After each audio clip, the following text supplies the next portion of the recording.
Morning, everybody. BigStew here. I just wanted to recap what we talked about yesterday with calculating speed. Remember, with speed, D stands for the distance that you went, and T stands for the time that it took you to get there. And we put it into a formula. Speed equals distance divided by time. Yesterday, we used the problem where I talked about my trip to New Orleans, where it took 325 miles to get there, and the time that it took was 5 hours.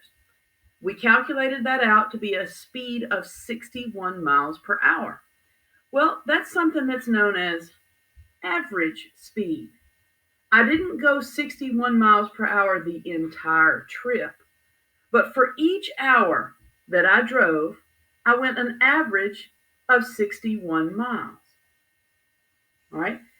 If the highway patrolman is looking at you and has that little gun there pointed at you, trying to figure out if you're going too fast, that's called instantaneous speed. How fast you're going in a single instant. That's different. What we're working with is average speed.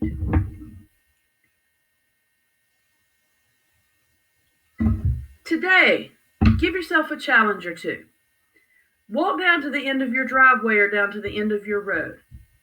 It may be that you can't measure the exact length, but estimate the best you can. While you walk, time yourself and see how long it takes you to get from one end of your driveway to the end. Do the problem, set it up, speed equals distance divided by time, and see if you can calculate your average speed walking from one end of your driveway to the other. If you happen to get out and go to the grocery store today, ask your parent or whoever's driving to set the odometer, the little mechanism in the dashboard that tells you how far you've traveled. Set it to 0, and as you go to the store, time yourself either with your watch or with your phone to see how long it took you to get there. Set it up so that you've got your distance going to the store divided by the time that it took you to get there, and see if you can figure out your average speed for your trip to the grocery store.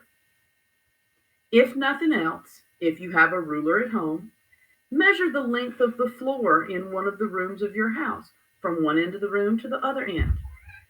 Time yourself to see how long it takes you to walk from one end of the room to the other, and set it up to where you have your distance that you went divided by the time that you took. Give it a shot, see how it works, and get comfortable with this formula. Have a good one.